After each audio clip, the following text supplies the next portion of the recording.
Merci Pierre-Emmanuel de nous recevoir, Merci à toi Steve de venir jusqu'à nous. avec plaisir. Nous sommes du coup dans les locaux de Sassy. Exactement, on est en plein cœur de Paris, dans le 2e arrondissement, là où on a le bureau parisien de Sassy, Ok. la production étant voilà, fatalement en Normandie. Avant de parler de Sassy, est-ce que tu peux te présenter? J'ai 33 ans, j'ai un parcours assez classique en fait. J'ai fait mes études bien sûr en Normandie, où j'ai rencontré d'ailleurs mon associé.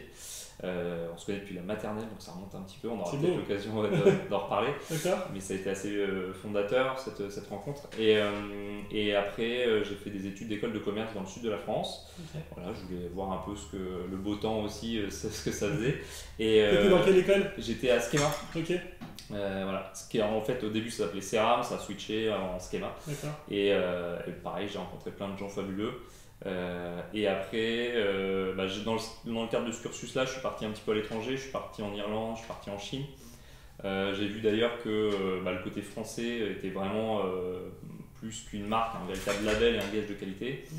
J'ai également vu que dans ces pays-là, notamment en Irlande, il y avait le cider qui marchait très très fort, qui était Ok. un énorme phénomène. Et voilà. Et après, donc, je suis revenu en France, j'ai travaillé 3 ans en banque. Et depuis qu'on était gamin, justement, avec ce même pote, avec Xavier, mon associé, on a toujours eu envie de créer quelque chose ensemble, un projet. Et à la fin de nos jobs respectifs, on se retrouvait et on discutait de projets de business.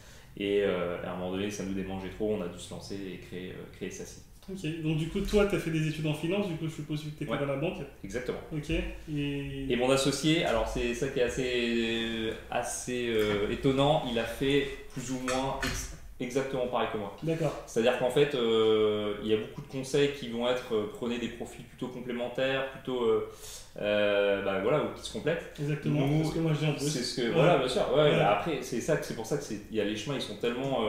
ils sont tellement différents et tu peux arriver, je pense, à un objectif avec par plein de chemins différents dans l'entrepreneuriat. Et pour le coup, nous on n'est pas complémentaires forcément en termes de skills, de connaissances. Par contre, en termes de caractère et en termes de sujets qui peuvent nous agacer ou de down, on est assez complémentaires. Et ça, je pense que c'est quelque chose D'accord. qui nous a énormément aidé dans l'aventure Sassy. C'est-à-dire que quand il y en a un qui va pas bien, l'autre il est là il peut reprendre un peu le sujet. Mm. Le fait d'être deux aussi, ça a été quand même un vrai avantage quoi, si on se retourne un peu sur le chemin passé. Le fait de pouvoir laisser les rênes sur un sujet à l'autre associé en confiance totale, c'est quelque chose qui nous a énormément aidé. Ok.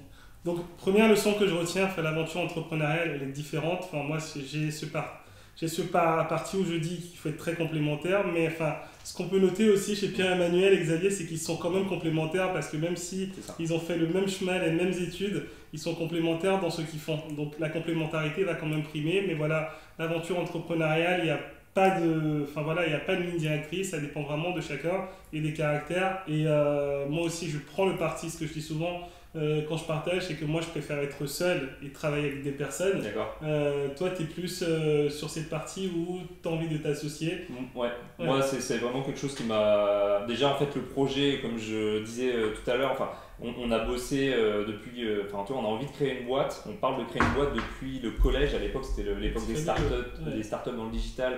On était en 6e, 5e et on lisait Capital, on regardait les success stories, ça nous faisait rêver. Donc quand on a eu même cet âge-là, on parlait déjà à nos parents de ouais, on va lancer notre boîte, etc. Ah ouais? Gentiment, ils nous ont Ouais. dit vous terminez vos études, les Études. cocos, vous êtes gentils, et après derrière on va voir ce que ça donne. Et voilà, c'est cool que en fait, ça nous ait entre guillemets tenu jusqu'à le fait de concrétiser véritablement ce projet plusieurs années après, quoi. Ça, c'est assez marrant. Ah, mais c'est top. Et du coup, enfin, vous l'avez lancé 3 ans après. Alors, du coup, ouais, je suis sorti d'école. Ouais, J'ai bossé pendant 3 ans chez Arkea, qui était une banque d'ailleurs très orientée entrepreneur. d'accord. J'avais un portefeuille avec je travaillais donc avec des chargés d'affaires qui avaient notamment Blablacar, etc., etc. Donc des valeurs un peu digitales qui étaient super intéressantes pour moi. J'ai vu aussi des grands groupes. Et le fait de discuter, de côtoyer aussi tous ces entrepreneurs-là, Frédéric Mazella par exemple, et Ok. c'est des choses qui m'ont vachement poussé aussi à créer, et en tout cas conforter cette idée que je voulais créer, fonder un projet avec Xavier. Ok. Et du coup, comment ça se passe? Donc là, tu as cette idée en tête, tu savais déjà que tu allais lancer cette entreprise ou c'était un projet qui était... comment ça se passe? C'est assez drôle en fait. Nous, donc comme on a chacun, dans le cadre de nos cursus scolaires, donc on est parti un peu à l'étranger, on voyait que le phénomène cider c'était quelque chose qui marchait très fort. Mais à la dégustation, je sais pas si tu as déjà dégusté un cider anglo-saxon, mais ça va être très sucré, c'est pas tout à fait au niveau organoleptique, nous ça nous éclatait pas vraiment. Et on se disait c'est quand même dommage que en France on a des produits qui sont magnifiques, en Normandie on a un terroir qui est fabuleux. Comment on peut pas essayer de valoriser un peu ce produit pour aller voilà, répandre un peu la bonne parole en leur disant le cidre français c'est ça, c'est beaucoup plus naturel. Et au niveau organoleptique, c'est quelque chose qui est, à notre sens en tout cas, 1000 fois meilleur. Donc on a bossé un peu sur ça. Et puis en fait, c'est pas venu directement non plus comme ça. C'est à force de discuter, on se retrouvait après nos jobs respectifs. Donc moi j'étais chez Arkea, Xavier bossait à la BPI en financement. En equity, et du coup on se retrouvait et on discutait de business de part et d'autre. Il s'avère que dans la famille de Xavier, ils ont la chance d'avoir, que tu connais d'ailleurs, le château de Sassy, qui est un lieu qui est incroyable, et dans lequel en fait ils font du cidre depuis plusieurs générations, alors uniquement pour la consommation familiale. Et nous donc on allait chaque année récolter les pommes, voilà, la presse, etc. Donc on avait ces images-là en tête. Et quand on parlait d'idées de business, à un moment donné, on était accoudés au bar. Comme, la plupart des grandes idées, on laisse autour d'un bar. Ouais, c'est ça. Ça, c'est vrai en plus. Et donc, en fait, on prend la carte en fait, du bar, on voit le phénomène des craft beer, les bières artisanales, qui commençaient à exploser dans tout Paris et même un peu partout en France, avec des super marques qu'on connaît. Ça, c'était en quelle année, pardon? Ça, c'était en 2013, quoi. Début 2013. Et donc en fait effectivement on était un peu frustrés de ne pas retrouver de référence de cidre ou alors des cidres qui ne nous convenaient pas justement au niveau organoleptique ou même au niveau visuel, packaging et marketing quoi. Donc on a voulu prendre un peu le contre-pied justement avec tout ce qui se faisait et lancer notre propre marque, quelque chose qui nous ressemble un peu plus jeune, un peu plus disruptif aussi avec ce milieu là quoi. Donc c'est vu c'était assez drôle en fait. On s'est dit mais en fait l'idée elle est juste devant nos yeux quoi. On a les craft beer, on a zéro cidre. Quand on demande aux gars c'est à moitié s'ils se moquent pas de nous.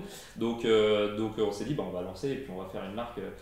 Donc quand on s'est lancé, on a eu, il y a eu pas mal de potes qui nous ont dit les gars, enfin je te parle de ça il y a en 2013, donc ça remonte à... Ah ouais, exactement, tu calcules bien. Ça va vite, ouais. Et donc nos potes nous disaient non mais vous êtes fous, enfin vraiment le site c'était une boisson, t'en buvais avec les crêpes, point barre, ou en Normandie ou en Bretagne, et puis ça s'arrêtait là quoi. Donc ils nous ont dit vous êtes sûr, etc. Ils nous ont un petit peu charrié et donc après on a organisé plein de testings. On se mettait autour d'une table comme là et puis on dégustait plein de cidres, etc. Et finalement on a vu que il y avait un produit qui faisait un peu plus consensus. On a travaillé avec ce producteur-là qui est juste à côté du château de Sassy. On a développé une gamme et voilà, Sassy était né quoi. Ok. Non mais c'est ce que je retiens du coup. Faut pas réinventer la roue. En fait, c'est quand vous avez une bonne idée, en fait, vous avez de la chance d'avoir un château où en fait la famille de Xavier produisait déjà du cidre pour leur consommation personnelle. Et je pense que en fait, c'est prendre une idée qui existe et l'améliorer et répondre à un besoin parce qu'il y avait un besoin, il y avait des bières mais il n'y avait pas du cidre.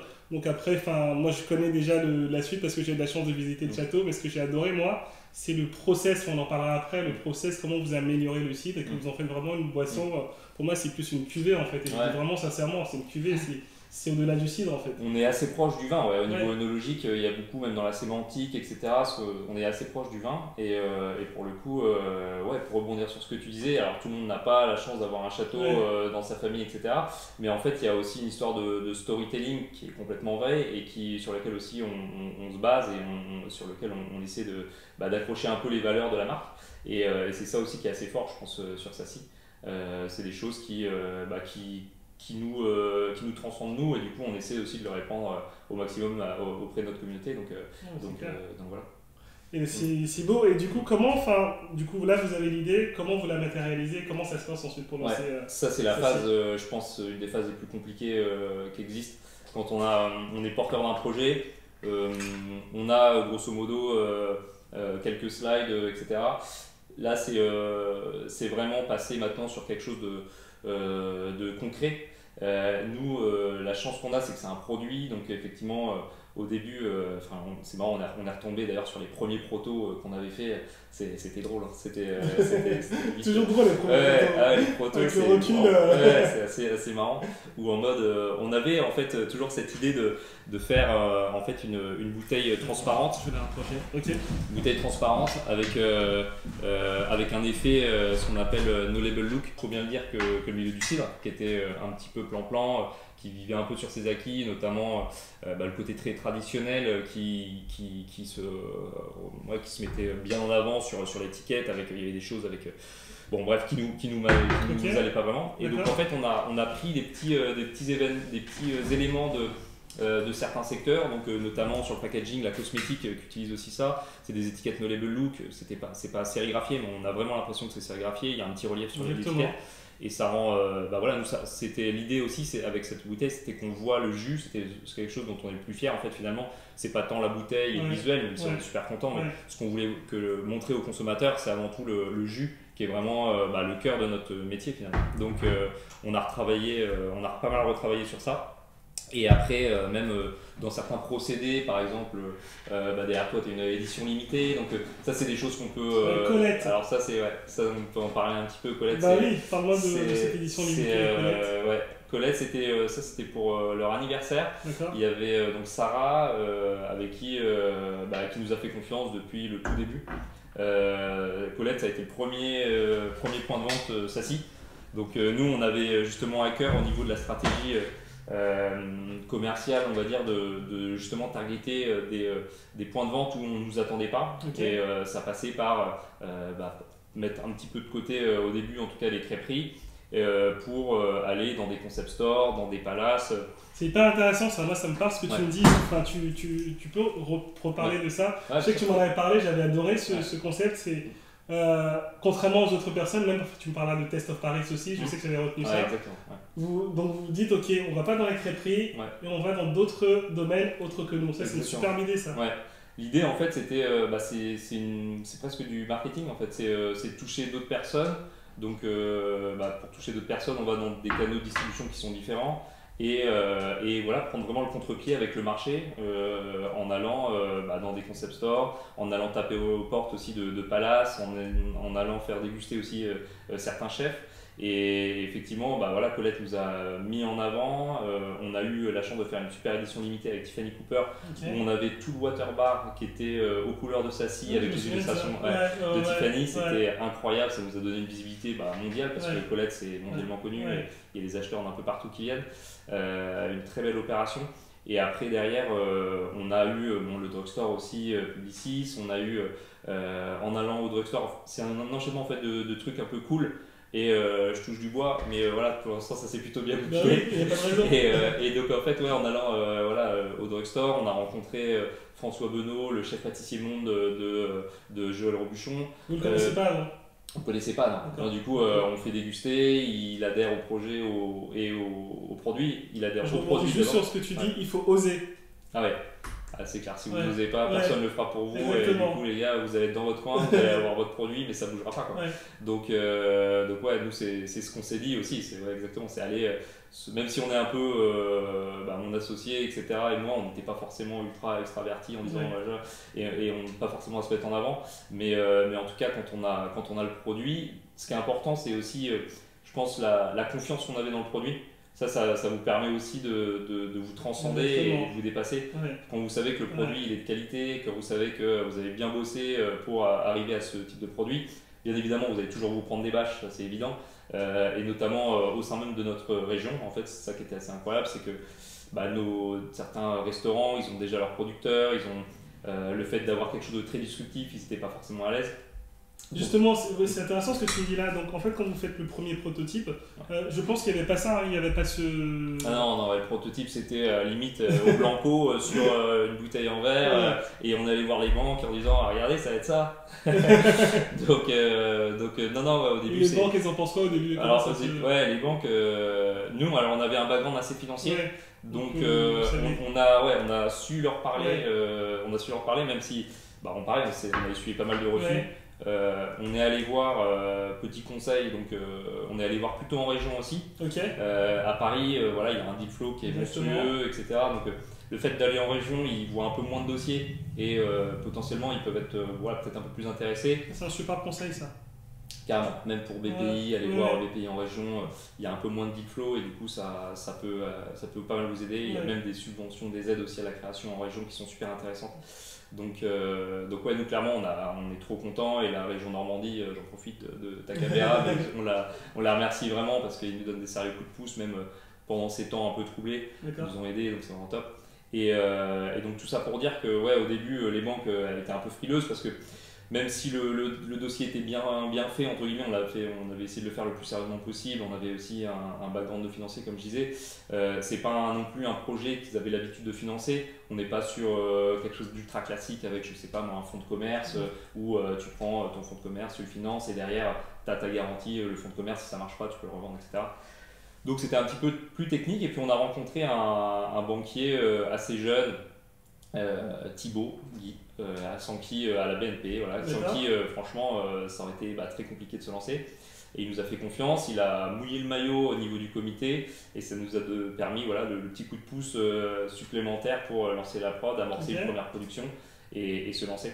Donc ça c'était ouais, un super succès dont on était très fiers. Quand on a eu l'accord comité, tu m'étonnes. C'est combien de temps c'est après donc, le projet 2013? Le projet 2013, donc on a créé la boîte en 2013. On l'a créé, d'ailleurs on l'a peut-être créé un peu trop tôt, le projet n'était pas forcément encore bien lancé. Et commercialement on s'est finalement lancé que fin 2014.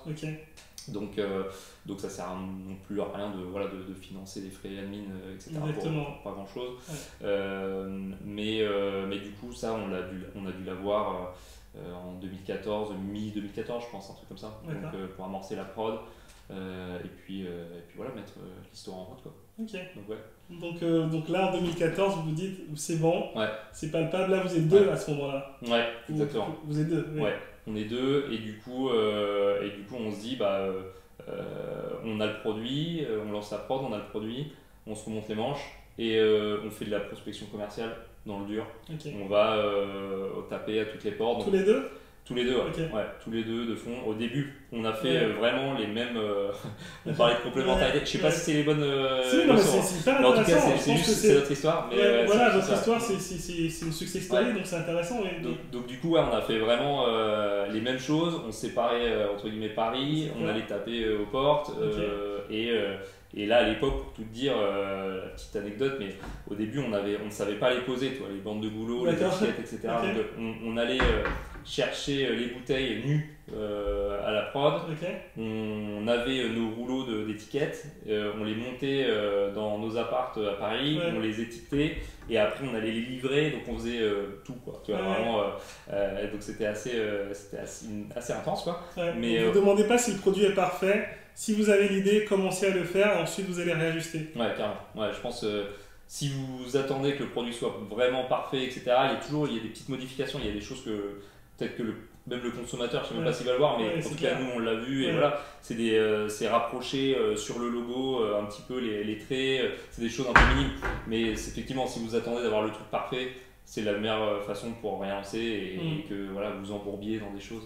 Donc ouais, c'est clair, ça c'est un super conseil je pense. Donc en fait vous finissez Taste of Paris et je sais que c'est quand là, parce que Xavier il y a la même structure au UK. Ouais, on a créé la structure au UK. Voilà. Parce que c'est un énorme marché, c'est un marché qui est ultra et puis le fait aussi de se lancer et de, comme je disais, de capitaliser aussi sur l'image française et la Normandie qui a une super image, qui est je crois la deuxième région la plus connue au monde derrière la Californie. Donc tout ça, on avait à cœur aussi de le proposer un peu plus largement et notamment outre-Manche. Mais c'est génial, donc comment vous dites, parce que là vous tapez pas mal de portes et d'autres se ferment, d'autres s'ouvrent et là vous vous dites ok, on ira ailleurs, on va chercher encore plus. C'est à la fois, on avait tout simplement, tu vois les études et tu vois que la moitié de la consommation mondiale du cidre, elle est concentrée au UK. Ça te fait poser un peu quelques questions. Tu vois que quand tu te balades dans Londres, il y a des coins où tu te dis je verrais bien ma bouteille là-bas, tu vois. Ça fit complètement avec l'univers. Il y a le fait que SASSY aussi, c'est soit un mot pardon, anglais qui veut dire un peu impertinent, décalé. Parce que d'ailleurs, ce qui est marrant, voilà, ouais, c'est intéressant. On l'a appris. Okay. SASSY, en fait, c'est le nom du château, Oui, voilà, ouais. Et ça veut dire impertinent, décalé, quelqu'un qui est sassy, tu vois, c'est quelqu'un qui... Et c'est exactement finalement ce qu'on voulait insuffler dans le monde du site traditionnel, voilà, être un peu disruptif, un peu le trublion. Ça, vous l'avez appris là-bas. Et en fait, on l'a appris, on l'a appris après. C'est génial. Donc là, du coup, ouais, c'est plutôt cool. À chaque fois, on se dit, heureusement que ça ne voulait pas dire, je sais pas, poisson pané. Tu te retrouves avec un truc. Et en fait, c'est assez drôle parce que même les Anglais, ils prennent ça un peu comme un jeu. Et on est tagué assez régulièrement par des anglo-saxons avec le côté un peu sassy, donc c'est assez marrant, ouais. Ça prend bien. Donc voilà, il y a plein de choses comme ça, et puis on s'est dit, il y a une carte à jouer forcément sur ce marché-là, donc voilà, ça peut être un accélérateur pour nous. Ok. Et du coup, attends, il y a un truc qui m'a fasciné, moi, vous avez fait des opérations pour Chanel, je crois. Ouais, on travaille avec pas mal de marques, notamment Hermès aussi. Alors après, Chanel, il y a Chloé aussi. On bossait aussi avec Karl Lagerfeld. Des petites entreprises, quoi. Des petites PME qui ont survu. Ouais, non, c'est assez cool. C'est assez cool, et effectivement, là aussi, ça nous a donné Alexander Wang aussi, avec qui on bossait pas mal.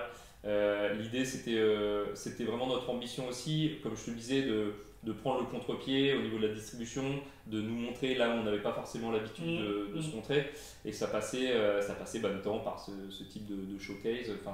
Et comment on atteint ces personnes-là? Ça, on les atteint en regardant qui est responsable des partenariats, en fouinant un peu. On bosse avec une RP aussi. D'accord. Donc voilà, avec Press Officer qui peut bien aider aussi à nous placer sur les bons événements. Donc voilà, tout ça a fait que en grattant un peu. Et puis l'avantage entre guillemets de l'alcool, et voilà, il y a un peu d'alcool et du positionnement SASSY qui est plutôt premium, c'est qu'au bout d'un moment, tout le monde a besoin de un petit verre pour détendre l'atmosphère en fin de journée, après la Fashion Week. Donc c'est des choses qui sont plutôt pas trop compliquées, on va dire, à nouer comme partenariat pour le coup. Mais effectivement, c'est ultra flatteur de bosser avec ces grands noms-là. On peut dire que SASSY, c'est aussi un accessoire de mode. On le voit aussi avec le packaging, vraiment, c'est extrêmement épuré. C'est les codes quand même du luxe. Ouais, carrément, exactement. On a repris certains codes qu'on pouvait retrouver sur la cosmétique ou même d'autres secteurs comme le champagne ou le rosé, qui sont largement en avance par rapport au milieu du cidre. Donc tout ça, on a essayé de prendre à chaque fois les petits éléments qui nous correspondaient bien, qui correspondaient à notre positionnement aussi, et ça a donné ça. Donc nous, des partenariats, ça c'est quelque chose que je peux recommander aussi. Donc pas hésiter quand vous avez un produit aussi, à bien penser la petite ligne de dotation / gratuité, etc. pour alimenter un petit peu vos réseaux sociaux. Ça crée du contenu, ça crée des choses sympas. Donc voilà, bien y penser dans le BP aussi. C'est top. Donc ce que je retiens, ce que je dis aussi, c'est vrai qu'il faut prendre les best practices. Moi, mon modèle, c'est Nike, mais bon, ça dépend de chacun. Il faut prendre les best practices et utiliser les best practices de tout le monde pour pouvoir le faire. Tu sais, moi, ce que j'utilise souvent, à chaque fois que je fais une vidéo ou une création de contenu, pour moi, Nike, c'est l'émotion. Du coup, à chaque fois, je lui dis, il faut qu'il y ait une émotion, il faut qu'il y ait un message, et je m'inspire énormément de ça pour inspirer les gens, tu vois. Que ce soit à travers ma marque, ou à travers mon agence, ou à travers moi en tant qu'influenceur. J'utilise vraiment ça dans toutes mes créations de contenu. C'est vrai que ça marche bien. Et toi, c'est cool. Mais non, c'est exactement ça. L'idée, c'était pas, même quand tu fais un post, etc., l'idée, c'est de voir un peu ce que tu veux faire de ce contenu-là. Est-ce que c'est juste montrer une belle photo, ou est-ce que c'est aller un peu plus loin, peut-être apprendre un truc à ta communauté, la faire rentrer dans ton univers. Et c'est vrai que c'est ce qu'on essaie de faire. C'est un métier, tu le sais. Donc voilà, il y a des choses qui marchent, des choses qui marchent moins bien. Mais voilà, on apprend un peu tous les jours, et je pense qu'effectivement, t'as le bon cheminement en tout cas. Non, mais c'est top. Et du coup, quel est le challenge? Parce que là, on a parlé de succès, il y a bien eu des challenges. Quels sont les challenges que tu as eu, ou quels sont les challenges actuels, je ne sais pas. Passé ou actuel, je ne sais pas. Actuellement, vu la situation avec le Covid, c'est assez challenging tous les jours. Après, on en a un petit peu parlé avec ne serait-ce que la première partie où il faut passer vraiment du BP et du PowerPoint vers le concret. Ça, c'est le premier challenge qui est important et qui va vous aider qui va aider vraiment les personnes à se projeter un peu plus dans le projet. Donc, pas hésiter à en parler du projet. Ça, je pense que c'est quelque chose qui est super important. Nous, on en a parlé énormément autour de nous. C'est pas, voilà, il ne faut pas avoir peur, je pense, d'en discuter et de fédérer déjà une communauté, même avant le lancement. Ils seront d'autant plus impliqués pour la suite du projet. En tout cas, c'est mon opinion. Donc il y a le fait d'avoir quelque chose de concret, il y a le fait du financement, on en a un petit peu parlé aussi. Aujourd'hui, encore plus qu'hier, je pense que ça va être assez compliqué d'obtenir des financements. Il faut vraiment réussir à convaincre le banquier, l'investisseur. Donc ça, c'est quelque chose d'assez challenging. Après, il y a la gestion de croissance qui est quand même quelque chose d'assez compliqué. Il faut réussir à ce qu'on appelle scaler en fait une petite production vers quelque chose d'un peu plus quand le succès est un peu au rendez-vous à quelque chose d'un peu plus mass market et faire petit à petit grossir les équipes tout en conservant ce qui fait l'ADN de la marque. Donc ça, c'est des choses qui sont assez challenging pour le coup et qu'on essaie de relever un peu au quotidien. Et puis après, il y a le côté management aussi, qui est en tout cas à titre personnel, qui est un vrai challenge quand les équipes. C'est des métiers qui sont complètement différents. Je te parlais au début, je collais les étiquettes et maintenant, j'ai des équipes et. Vous êtes combien aujourd'hui? On est une douzaine répartis entre Londres et Paris. Donc tu parles de coller les étiquettes, à maintenant manager des gens qui vont gérer. Des gens et qui vont faire ce qu'on a pu faire avant. Donc ça, c'est le gros avantage, ça donne une certaine légitimité auprès des équipes. Mais voilà, il faut rester, je pense, au contact aussi de tes clients, au contact de ta communauté et garder ce pouls-là, c'est super important. Ok. Non mais intéressant. Donc aujourd'hui, avec le Covid, avec la situation actuelle, quelles sont les actions que vous allez mener ou comment vous voyez l'avenir? Oui. Du coup, c'est sûr que ça a été un énorme coup de massue pour nous. Parce que Sacy, les débouchés de Sacy, étant donné ce que je te disais avant, à savoir sortir un peu des sentiers battus et aller vers des canaux de distribution différents de ce qui se faisait. On n'est pas beaucoup, on est uniquement présent chez Monoprix aujourd'hui, donc on n'avait pas beaucoup de débouchés qui sont restés ouverts pendant le Covid. Donc on est exposé à 80% pratiquement à la CH, au café, hôtel, restaurant. Donc quand on me dit du jour au lendemain, t'as plus de CHR, tu dors mal. C'est comme ça. Et donc après, nous on a la chance d'exporter pas mal. Et pour le coup, on a des super importateurs qui croient au projet, qui nous soutiennent et qui sont restés ouverts, notamment au Japon, en Corée du Sud, en tout cas qui ont ouvert un peu plus tôt. Ça a permis de soutenir l'activité. On a un super client aussi et qui nous a vachement aidé pendant cette période-là, c'est Frischti. Frischti qui a bien tourné, qui a fait des volumes qui nous ont permis de tenir la tête hors de l'eau. Et voilà, sinon les mesures qu'on a prises concrètement, c'est tous les différents budgets qui étaient non vitaux. On les a arrêtés le plus rapidement possible. C'était un souci dans une boîte, tu as le cash burn, ce qu'on appelle. Il faut le limiter au maximum pendant ces périodes-là parce qu'il faut te mettre en pause totale. Donc il y a le gouvernement, mine de rien, il faut le souligner aussi, qui a quand même mis des mesures qui sont plutôt très cool. On a de la chance d'être en France parfois, il faut le dire.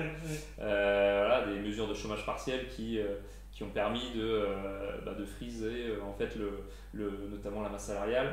Et voilà, il y a des dispositifs aussi avec le PGE qui ont été mis en place, les prêts garantis par l'État en fait, dont on a bénéficié aussi. Il y a, je vais en parler un petit peu, mais la région aussi qui nous a soutenus. Donc là, il y a eu tout un point aussi financement qu'on a dû pas mal développer en début de confinement.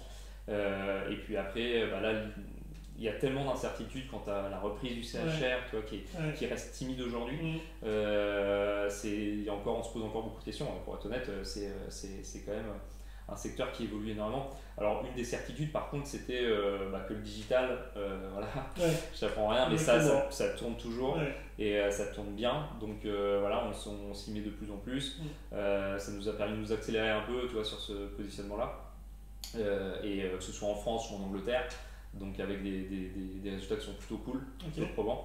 en espérant que ce soit un pilier vraiment à terme qui continue et qui fasse partie des gros débouchés de SACI. Et donc voilà un petit peu les différentes mesures qu'on a pu prendre sur ces derniers mois. Et le digital, du coup, comment ça se passe chez vous pour vos shootings photos ou autre? Comment vous fonctionnez? Nous, alors du coup, on a en interne, on a une personne qui s'occupe de la partie marketing et communication au sens large. Et puis ponctuellement, on fait appel aussi parfois à des freelances sur la partie prise de photos.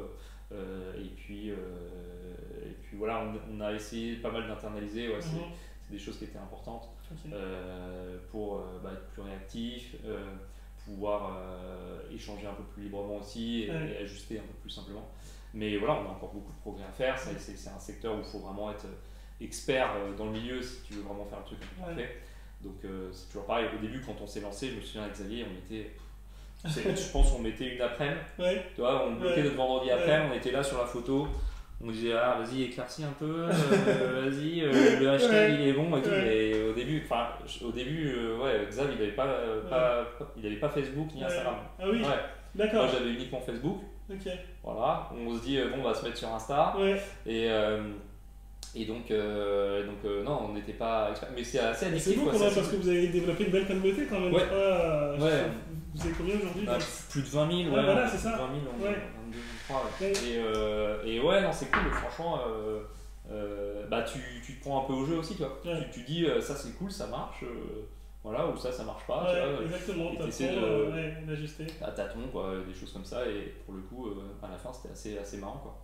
Donc on n'est pas des spécialistes véritablement. Je pense qu'il y a encore du boulot à faire, mais on commence à voir ce qui plaît. Heureusement d'ailleurs, au bout de quelques années, on commence à voir ce qui marche et ce qui marche moins bien.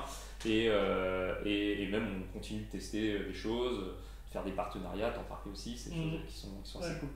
Donc voilà. Et il y a un truc j'aimerais que tu m'expliques ça, c'est SACI, la famille.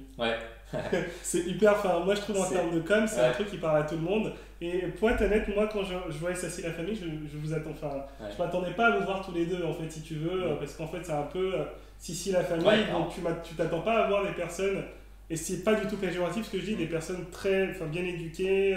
Je dis pas que les autres sont pas éduqués, hein, mais voilà, je m'attendais pas à vous voir derrière ce slogan.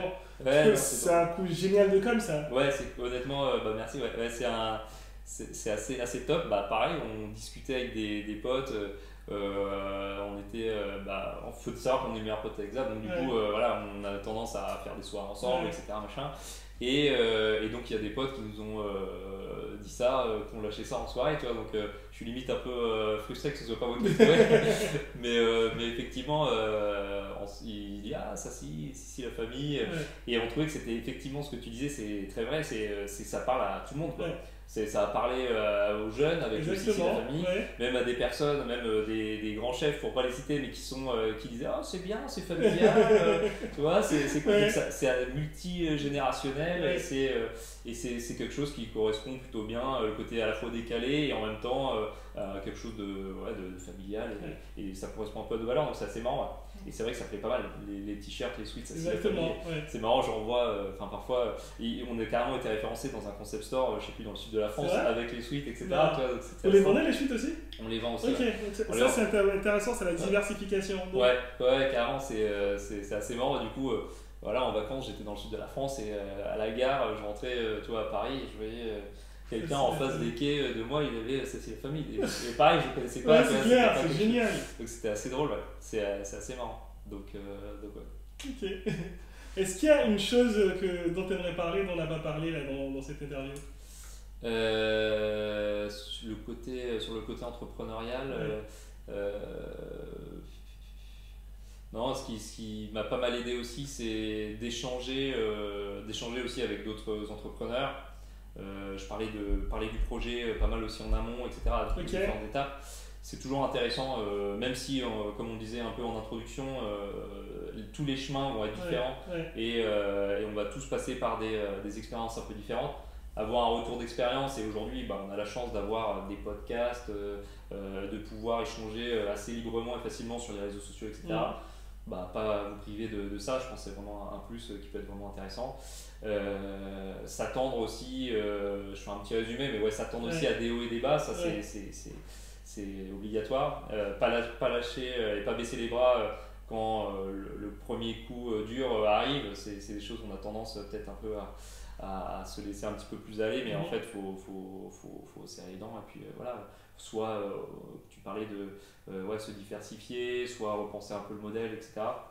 C'est des choses qui sont à la portée de tout le monde en fait, si on réfléchit bien. Comme tu disais, encore une fois, on n'a pas inventé quelque chose de nouveau, on a juste modifié un petit peu la perception du produit. C'est quelque chose qui est honnêtement pas forcément évident parce que évangéliser tu vois, une population sur le fait que le cidre c'est pas un ringard, au contraire ça devient une boisson un peu plus branchée, etc. Ça demande beaucoup de temps, mais voilà, je suis persuadé, si les gens nous regardent et veulent, il y a plein d'idées de business, de belles endormies entre guillemets, des produits issus soit du terroir, soit des produits auxquels on ne pense pas vraiment, du quotidien, où on peut faire vraiment, je pense, encore de belles choses. Donc nous, on a plein d'idées encore. Suivez-nous sur les réseaux sociaux. Exactement, donc du coup, pour te suivre, comment ça se passe? C'est sur maison-sassy, maison-sassy ou maison sassy d'ailleurs, je sais plus si on a retiré le ok, on va la refaire. Ouais, je vais te le dire tout de suite, c'est maison sassy, on a retiré le petit tiret. Ok. Yes. Maison, donc du coup pour te suivre, ça sera sur Maison Sassy, sur Instagram, qui est notre plus gros vecteur aujourd'hui de communication. D'accord. Et sur Facebook, vous êtes sur Facebook? Sur Facebook également. Maison Sassy également. Maison Sassy, sur Twitter également. Maison Sassy. Okay. Donc voilà. Ok, donc je vous mets le lien juste là, vous allez le voir là, Maison Sassy pour suivre Instagram, Facebook, Twitter, mais surtout sur Instagram où vous pouvez communiquer directement avec l'équipe de Pierre-Emmanuel et Xavier. Voilà, ça sera sur Maison Sassy. Dernière question en fait avant de te laisser. Qui aimerais-tu écouter ou voir sur la chaîne ou en fait qui me conseilles-tu d'interviewer? Ça peut être une ou plusieurs personnes. Écoute, je peux te proposer mon petit frère qui voilà, qui est pour le coup une personne qui est entrepreneur dans l'âme, mais depuis qu'il est tout gamin. D'accord. Et donc il a vraiment ça dans le sang quoi. C'est limite pendant le confinement il est ouvert de boîte. Il s'arrête jamais. Et il est assez inspirant et je pense qu'il y a pas mal de beaux enseignements aussi que tu pourras avoir avec lui si tu l'interviews. Ok. Et une autre personne? Après, nous on a pas mal été conseillés par Guillaume Roy et Jacques Ferté de Gallia, des bières Gallia. Où il y a Guillaume aussi du slip français qui sont exactement. aussi, je l'ai parlé en plus dans 2 semaines. Écoute, lui on prend pas régulièrement mais des petits déj ensemble. Quand je parlais de discuter un petit peu de projet, je pensais notamment à lui qui a une superbe expérience et pareil tu vas apprendre plein de choses, c'est sûr. Au petit moulin à côté là, c'est ça? Exactement, exactement, c'est là. On voit souvent là-bas aussi. C'est exactement ça. Ok, c'est top. Écoute, merci beaucoup. Donc là du coup, je pense qu'on va enchaîner, ça sera avec ton petit frère. Je pense que la prochaine vidéo, ça sera avec... On va continuer avec la famille Sassy. Donc ça sera avec ton petit frère. Oui, voilà, ça c'est la famille. Écoute, merci beaucoup Pierre-Emmanuel. Merci à toi, c'était super, un très bon moment. Oui, mais pareil. Et salut à toute la communauté. Si cette vidéo te parle et t'a inspiré, n'hésite pas à appuyer sur le bouton j'aime, à cliquer sur le lien qui va apparaître quelque part. Je t'ai mis 4 vidéos des techniques que j'utilise, celle de Bernard Arnault, Karl Lagerfeld. Je t'offre cette formation gratuite. À tout de suite. Chapeau à toi.